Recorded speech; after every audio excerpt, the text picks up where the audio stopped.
வணக்கம். ஸ்டார்லிங்கோடைய பிரைசிங் வந்து எல்லாரும் தெரிஞ்சிருக்கும். டிவைஸோட காஸ்ட் வந்து 34,000 ரூபா அப்படின்னு சொல்லி நமக்கு தெரிஞ்சிருக்கும். அது இல்லாமல் மந்த்லி ரெண்டல் வந்து 8,600 அப்படின்னு சொல்லி நமக்கு தெரிஞ்சிருக்கும்.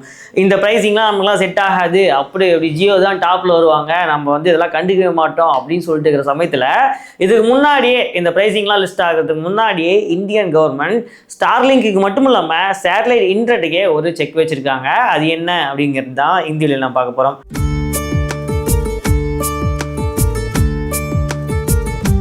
இந்தியாவில் ஃபஸ்ட்டு 20 லட்சம் பேர், அதாவது ஃபஸ்ட்டு 2 மில்லியன் பேருக்கு மட்டும்தான் இந்த ஸ்டார்லிங்கோட டிவைஸ் வந்து ஆக்சசிபிலிட்டி கிடைக்கும்.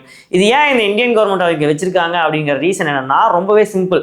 அதாவது ஒரு வெளிநாட்டு கம்பெனி நம்ம நாட்டு சேட்டலைட் மூலியமாக, நம்ம நாட்டில் சேட்டலைட் மூலியமா வந்து இன்டர்நெட் சர்வீஸ் கொடுக்குது, நம்ம வந்து ஒரு ட்ரையல் அண்ட் டெமோவாக பார்க்கணும் அப்படிங்கிறதுக்காக ஃபர்ஸ்ட் ஒரு கேப்பிங் வந்து 2 மில்லியன் சப்ஸ்கிரைபர், 20 லட்சம் சப்ஸ்கிரைபருக்கு மட்டும் இந்த சர்வீஸ் வந்து கிடைக்கிற மாதிரி வந்து வலியுறுத்திருக்காங்க. இன்னும் சர்வீஸ் என்னன்னா சேட்டலைட் ஸ்பெக்ட்ரம் அப்படிங்கிறது ரொம்பவே லிமிட்டட் ஸ்பெக்ட்ரம், மொபைல் ஸ்பெக்ட்ரம் மாரி இது கிடையாது. சேட்டலைட் ஸ்பெக்ட்ரம் வந்து நார்மலாக இப்போ இருக்கிற சி பேண்ட் கேபிள் டிவிக்கோ இன்னும் பல தொலைத்தொடர்பு துறைக்கு வந்து இந்த சி பேண்ட் ஸ்பெக்ட்ரம் வந்து ஷேர் ஆகிட்டு இருக்கு. அதனால இந்த சேட்டலைட் ஸ்பெக்ட்ரம் அப்படிங்கிறதே வந்து அது ஒரு லிமிட்டேஷன் தான். இந்த லிமிட்டட் ஸ்பெக்ட்ரம் வச்சுக்கிட்டு நாளைக்கு வந்து ஜியோ ஸ்பேஸ் ஃபியர் அப்படின்னு சொல்லிட்டு ஜியோ வந்து சேட்டலைட் ஸ்பெக்ட்ரம் வந்து லான்ச் பண்ண போகிறாங்க, அஃபிஷியலாக லான்ச் பண்ண போகிறாங்க. அடுத்தது வந்து ஏர்டெல் ஒன் வெப் அப்படின்னு சொல்லிட்டு ஏர்டெல் தரப்புலையும் வந்து சேட்டலைட் லான்ச் பண்ண போகிறாங்க. இதெல்லாம் பத்தாததுக்கு அமேசான் கப்ளர் அப்படின்னு சொல்லிட்டு அவரும் வந்து இந்தியாவில் வந்து சேட்டலைட் இன்டர்நெட் வந்து லான்ச் பண்ண போகிறாங்க. இவர்களுக்கும் கொடுக்கறதுக்கு ஸ்பெக்ட்ரம் வேணும்ல, அதனால் லிமிட்டட் ஸ்பெக்ட்ரம் மட்டும் இப்போதைக்கு ஸ்டார்லிங்க்கு வந்து ஃபர்ஸ்ட் இன் ஃபர்ஸ்ட் அவுட் அப்படிங்கிற பேசிஸில் லிமிட்டட் ஸ்பெக்ட்ரம் மட்டும் இப்போ வந்து ஒதுக்கியிருக்காங்க. இன்னும் லிமிட்டட் சேட்டலைட்னாவே லிமிட்டட் அப்படிங்கிறதுனாலையும் இது வந்து கொஞ்சம் தான் உங்களுக்கு நாங்கள் ஒதுக்கியிருக்கோம், அந்த ஸ்பெக்ட்ரத்தை வச்சு ஒரு 20 லட்சம் சப்ஸ்கிரைபர் மட்டும் கொடுத்துக்கோங்க அப்படிங்கிறதும் ஒரு தீர்வாக பார்க்கப்படுது. அப்புறம் முக்கியமான விஷயம் என்ன அப்படின்னா, ரீசெண்டாக நேற்று வந்து நிறைய சமூக வலைதளங்களில் பயங்கரமாக ஒரு வீடியோ வந்து வைரல் ஆச்சு. என்னென்னா, பாலிமர் நியூஸில் வந்து ஏர்டெல்லோடைய ஏர் ஃபைபர் வந்து சரியில்லை அப்படின்னு சொல்லிட்டு ஏர்டெல்லோடைய கஸ்டமர் கேர் முன்னாடி வந்து ஒரு சென்னை தாம்பரம் கிட்ட நினைக்கிறேன், சென்னையில் வந்து ஒரு சப்ஸ்கிரைபர் வந்து போராட்டம் பண்ணாப்புல. ரெஸ்பான்ஸே இல்லை கேட்டதுக்கு, சார் அந்த டவர்ல 40 MBPS தான் லிமிட்டு அப்படின்னா, அப்போ 100 MBPS கொடுத்தது நிர்வாகத்துக்கு தெரியாதான்னு கேட்டேன் நான். ஒரு என்னோட கேள்வி என்னன்னா, சென்னையில் ஏன் நீங்கள் ஏர் ஃபைபர் போகிறீங்க அப்படிங்கிறதே ஒரு பெரிய கேள்வி. சென்னையில் இல்லாத கம்பெனியாக உங்களுக்கு இன்ஃப்ராஸ்ட்ரக்சராக ஏகப்பட்ட கம்பெனி இருக்குது. தடுக்கி விழுந்தா பேர் ஏன் நான் ஏகப்பட்ட கம்பெனி அப்படின்னு சொல்கிறேன்னா, அவ்வளோ கம்பெனி இருக்குது. 1, 2, 3, 4 பேர் சொல்ல முடியாத அளவுக்கு ஏகப்பட்ட கம்பெனி சென்னைக்குள்ளே இன்ஃப்ராஸ்ட்ரக்சரில் ஃபைபரில் ரெடியாக இருக்காங்க. அப்படி இருந்துக்கிட்டு நீங்கள் ஏர் ஃபைபர் போகிறீங்க அப்படின்னா உங்களுடைய தப்பாக தானே பார்க்கப்படுது.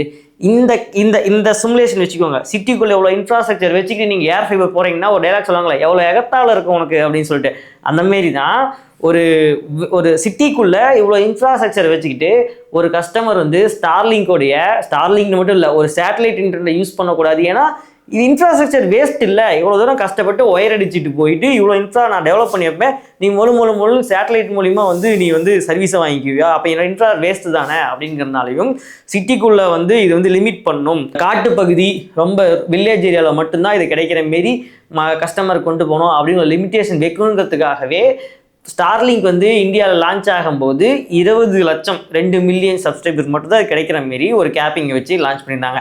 இதுதான் அந்த கேப்பிங் வைக்கிறதுக்கான உண்மையான ரீசன். இப்போ சிட்டிக்குள்ளே வாங்கி வச்சுட்டா என்கிட்ட காசு இருக்குது, நாங்கள் வச்சு இன்ஃப்ராஸ் வச்சு என்ன பண்ண போகிறது, நம்ம அதுக்கு நான் 4-5 கணக்கு நான் இன்டர்நெட் எடுத்துகிட்டு போயிடுவேன். லீஸ் லைன் கூட எடுத்தால் கூட இவ்வளோ காசு வருமானு தெரியாது, ILL கனெக்ஷன் எடுத்தால் கூட.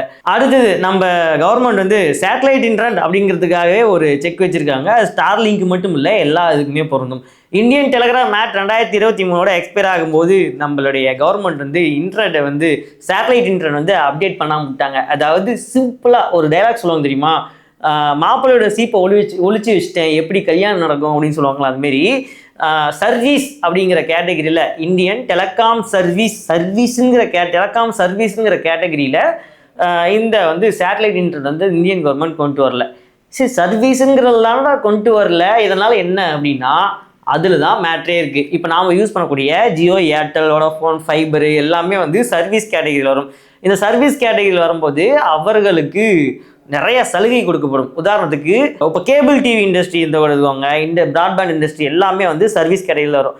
ஒரு வருஷத்துக்கு முன்னாடி வந்து விஜய் டிவி வந்து பிரச்சனை வந்துச்சு. ரேட் ஏற்றிட்டாங்க அப்படின்னு சொல்லிட்டு நிறைய அலக்காட்டில் தூக்கி போட்டு அந்த சேனல் வந்து இது பண்ணாங்க. அப்போ வந்து ஆப்ரேட்டர், எம்எஸ்ஓ, விஜய் டிவி எல்லாருமே எங்கே போனாங்கன்னா கோர்ட்டுக்கு போக கிடையாது. அவர்கள் எங்கே போனாங்க அப்படின்னா டிடி சேட் அப்படின்னு சொல்லிட்டு ஒரு கோர்ட். இந்த கோர்ட் எதுக்கு இருக்குது அப்படின்னா இந்த டெலிகாம் இண்டஸ்ட்ரியில் நடக்கக்கூடிய பிரச்சனையை கவனிச்சிக்கிறதுக்காகவே அந்த கோர்ட். நார்மலாக கன்சியூமர் கோர்ட்டுக்கு போக வேண்டிய அவசியமே கிடையாது, போகவும் முடியாது. டிடி சேட்டில் நீங்கள் பார்த்து உங்களுடைய பிரச்சனையை சால்வ் பண்ணிக்கோங்க அப்படின்னு சொல்லிட்டு விட்டுருவாங்க. இதெல்லாம் எங்கே வரும் அப்படின்னா ஒரு கம்பெனி சர்வீஸ் கேட்டகரியில் லிஸ்ட் ஆகிருக்கும் போது இந்த இதுக்குள்ளே வரும். எனக்கு உறவு முக்கியம் இல்லடா, நீதிடா, நியாயம்டா, நேர்மைடா. ஆனால் இந்த சர்வீஸ் கேட்டகரியில் லிஸ்ட் ஆகலை அப்படின்னா இந்த டிடி சேட்குள்ளே வராது. நார்மலாக வந்து சிவில் கோர்ட்டுக்குள்ளே போயிட்டு நாம் வந்து நம்ம பிரச்சனையை வந்து தீர்த்து நாம் வந்து வெளியே வந்துடணும். வாய்தா வாங்கி எப்படி நடக்கும்னு சொல்லிட்டு பல திரைப்படத்தெல்லாம் நம்ம பார்த்துருப்போம். சரி, இந்த டிடி சேட் கோர்ட்டு மட்டும் தான் பிரச்சனையா அப்படின்னு கேட்டால் கிடையாது. ஒரு சர்வீஸுங்கிற கேட்டகரியில் லிஸ்ட் ஆகும்போது அவர்களுக்கு இன்னும் பப்ளிக்காக நிறைய ஆஃபர் வந்து கொடுக்கப்படும். என்ன அப்படின்னா, இப்போ நான் வந்து சேலத்தில் இருக்கிறேன் அப்படின்னா நான் வந்து சேலத்தில் வந்து யூஜிலாம் டெவலப் பண்ணணும் அப்படின்னா எனக்கு வந்து ஈஸியாக பர்மிஷன் கிடைச்சிடும். நான் வந்து ஜியோடா டெலிகாமா அப்படி இப்படின்னு சொல்லிட்டு நான் ஒரு டெலிகாம் சர்வீஸ் கொடுக்க போகிறேன், ஒரு சேவை கொடுக்க போகிறேன்னு சொல்லிட்டு ஈஸியாக பர்மிஷன் கிடைச்சிடும். ஆனால் இந்த சர்வீஸ் அப்படிங்கிற கேட்டகரி இல்லை அப்படின்னா எனக்கு வந்து பர்மிஷன் கிடைக்கிறது கஷ்டம். அதனால் நான் வந்து மாநகராட்சியில் குழி தோண்டி இது பண்ணி நான் என்னோட சர்வீஸை கொடுக்கறது ரொம்பவே பெரிய விஷயமா இருக்கும். நீங்கள் சொல்கிறது புரியுது. சேட்டலைட் இன்டர்நெட்டுக்கு என்னடா வந்து குழி தோண்டி அவன் சர்வீஸ் கொடுக்க போகிறான் அப்படின்னு சொல்லிட்டு தெரியுது. ஆனால் சர்வீஸ் அப்படிங்கிற லிஸ்ட் ஆகலை அப்படின்னா என்னென்ன மாரி ஒரு நன்மையை அவர்கள் இழக்கக்கூடும் அப்படிங்கிறத சொல்லி புரிய வைக்கணும் அப்படிங்கிறதுக்காக தான் அந்த இது. அடுத்தது ஒரு சர்வீஸ் அப்படிங்கிற கேட்டகரியில் டெலிகாம் சர்வீஸ் அப்படிங்கிற கேட்டகரியில் ஒரு கம்பெனி லிஸ்ட் ஆகும்போது இன்னும் பார்த்தீங்க அப்படின்னா ஒரு புதுசாக ஒரு கம்பெனி வரும்போது அவர்களுக்கு வந்து நிறைய சலுகை கொடுக்கப்படும். என்ன அப்படின்னா, உதாரணத்துக்கு ஒரு சேட்டலைட் சேனல் ஆரம்பிக்கணும் அப்படின்னா தோராயமாக ஒரு 3 கோடி ரூபாய்க்கு எனக்கு சொத்து வந்து கணக்கு ஆரம்பிக்கணும், ஒரு தோராயமாக வச்சுக்கோங்க. இல்லை அப்படின்னா வேற ஒருத்தங்க வந்து அவங்க பேரில் வச்சு அது மூலிமா வந்து நான் வந்து டிரான்ஸ்மிட் பண்ணுற மாதிரி இருக்கும். இந்த மாரி அந்த அசட் காமிக்கணும்னு சொன்னோம்ல, அதோட வேல்யூ வந்து சர்வீஸ் அப்படிங்கிற கேட்டகரி லிஸ்ட் ஆகலை அப்படின்னா ரொம்பவே அதிகமாக இருக்கும். பேங்க் கேரண்டி அப்படின்னு சொல்லிட்டு பேங்க்கில் நீ இவ்வளோ வைப்பு தொகை வச்சாதான் வந்து சர்வீஸ் கொடுக்க முடியும் அப்படின்னு சொல்லிட்டு நிறைய ப்ரெஷர்லாம் போடுவாங்க. இந்தியாவில் பிராட்பேண்ட் இந்தியா ஃபாரம் அப்படின்னு சொல்லிட்டு அமைப்பு இருக்குது, BIF அப்படின்னு சொல்லுவாங்க. இந்த அமைப்பில் வந்து எல்லாருமே இருக்காங்க. ஏர்டெல் இருக்கிறாங்க, ஜியோ இருக்காங்க, கூகுள் இருக்காங்க. யாரெல்லாம் பிராட்பேண்ட் சேவையோ இந்த டெலிகாம் சேவையோ ISPயில் இருக்கிறாங்களோ எல்லாருமே வந்து இந்த சேவையில் வந்து ஒரு மெம்பராக இருக்காங்க. இவர்கள் என்ன சொல்கிறாங்க அப்படின்னா, கவர்மெண்ட் வந்து ஸ்டெப் எடுக்கணும். என்ன அப்படின்னா, இந்த சேட்டலைட் இன்டர்நெட் வந்து இந்த சர்வீஸ் அப்படிங்கிற கேட்டகரியில் கொண்டு வரணும். ஏன்னா இவ்வளோ பெரிய பேங்க் கேரண்டி, இவ்வளோ பெரிய டெபாசிட்லாம் வந்து ஒரு கம்பெனி கொடுத்து தன்னுடைய சேவையை கொடுக்குறது அப்படி. எலன் மஸ்க்கு இதெல்லாம் ஒரு அமௌண்ட்டே கிடையாது, இருந்தாலும் அது வேறு விஷயம். இருந்தாலும் இது வந்து ரொம்ப ஸ்ட்ரகிள் பண்ணுவாங்க, காம்படிஷன் இருக்குது அப்படின்னு சொல்லிட்டு சொல்கிறாங்க. இந்த சேட்டலைட் இன்டர்நெட்டை எதில் கொண்டு வரலாம் அப்படிங்கிறதையும் இன்னும் வந்து கவர்மெண்ட் வந்து உறுதியாக வந்து எந்த டிசிஷனும் எடுக்கல. இதுதான் எடுத்துட்டாங்க அப்படின்லாம் கிடையாது, பெண்டிங்கில் வச்சுருக்காங்க. பிராட்பேண்ட் இந்தியா ஃபாரம்னு சொல்கிற அமைப்பு சொன்னோம்ல, இவர்களை வந்து சஜஷன் கொடுத்துருக்காங்க இதில் கொண்டு வரணும் அப்படின்னு சொல்லிட்டு. கவர்மெண்ட் இன்னும் வந்து DOT இன்னும் எந்த சப்போர்ட்டுமே எடுக்கல, நிலுவிலே வச்சுருக்காங்க. இதை பற்றி நீங்கள் என்ன நினைக்கிறீங்க அப்படின்னு சொல்லிட்டு எங்களுக்கு தெரியப்படுத்துங்க. நன்றி, வணக்கம்.